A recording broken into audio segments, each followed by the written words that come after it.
युवाओं के भविष्य को लेकर जो भारतीय जनता पार्टी ने अपने पंचफलन में घोषणा की कि 2.87 लाख जो वैकेंसीज है, हम सरकार में आते ही पहली कैबिनेट में उसके लिए हम प्रस्ताव पारित करेंगे, कैलेंडर बनाएंगे ताकि समय से एग्जाम्स हो जाए।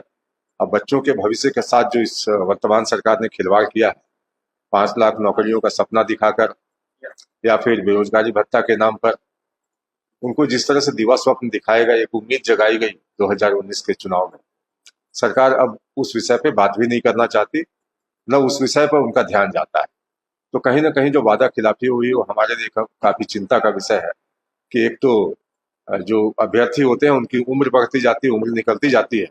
उसका खामियाजा उनको भुगतना पड़ता है। तो हमारी सरकार अगर इस राज्य में आती है, मतदाताओं का भरोसा हम जीत पाते हैं, तो पहली कैबिनेट में ही जो हमने पंचफलन में अपनी घोषणा की है उसको हम पूरा करके दिखाएंगे। और महिला सुरक्षा का विषय हमारे लिए बहुत गंभीर है और हेमंत सोरेन की सरकार बनने के साथ ही जिस तरह से लॉ एंड ऑर्डर का विषय राज्य के अंदर चिंता का एक केंद्रीय बिंदु हो गया और आम जन अपने आप को असुरक्षित महसूस करते हैं, तो उसको लेकर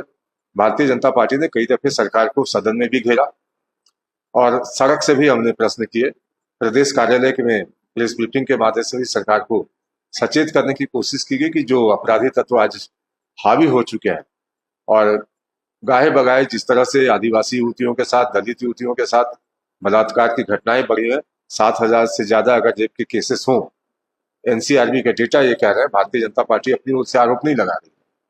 तो निश्चित रूप से किसी भी सरकार के लिए चिंता का विषय होना चाहिए था कि बहन बेटियों की सम्मान की बात करने वाली सरकार अगर इस मसले पर चुप्पी साधे बैठे रहे और कहीं ना कहीं जो फास्ट ट्रैक कोर्ट का एक कॉन्सेप्ट है उसको हम अगर इम्प्लीमेंट नहीं करते हैं ऐसे अपराधियों के खिलाफ कि जल्दी से जल्दी सुनवाई हो और कॉन्विक्शन रेट भी बढ़े, तब तक अपराधियों के मन में डर उत्पन्न नहीं किया जा सकता। तो इसलिए और एक जो चरित्र रहा है इससे इंडिया अलायंस का कि जिस तरह से महिलाओं को टारगेट करते हैं, जो आज एक बयान आया है इरफान अंसारी का कि कल नॉमिनेशन के पश्चात जो उन्होंने कहा सीता सोरेन के लेकर, न सिर्फ घोर आपत्तिजनक है बल्कि उनकी मानसिकता को दिखाता है कि औरतों के बारे,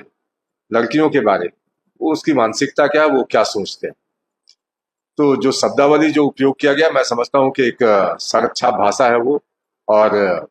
इस तरह की भाषा वही लोग इस्तेमाल करेंगे जिनके संस्कार उस तरह के। तो भारतीय जनता पार्टी मानती है कि एक तो झारखंड मुक्ति मोर्चा को उनके खिलाफ कार्रवाई करनी चाहिए, साथ साथ चुनाव आयोग को भी इस बयान का संज्ञान लेते हुए जो विधि सम्मत कार्रवाई है उनके खिलाफ की जानी चाहिए, ताकि चुनावों के दौरान भाषा की मर्यादा कम से कम बनी रहे और कोई प्रतिपक्ष जो हमारा है, जो इंडिया सरकार में है लोग,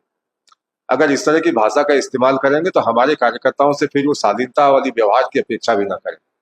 क्योंकि आप अगर किसी को उकसाने की कोशिश करेंगे तो हमारे कार्यकर्ताओं ने कोई चूड़ी नहीं पहन रखी है,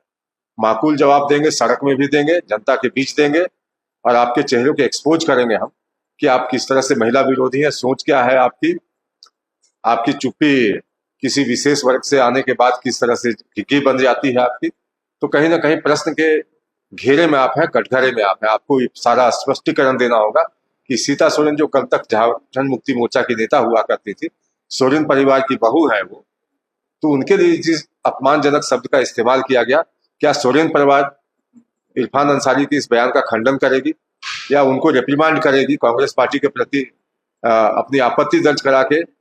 उनको इस भाषा के लिए कहीं ना कहीं मैं समझता हूँ कि संदेश देने की आवश्यकता है, ताकि महिलाओं का सम्मान सुरक्षित रहे, महिलाओं के प्रति जो आदर का भाव समाज में विद्यमान है उसको कोई अगर डेंट करने की कोशिश करता है तो उसके खिलाफ सख्त कार्रवाई की जानी चाहिए।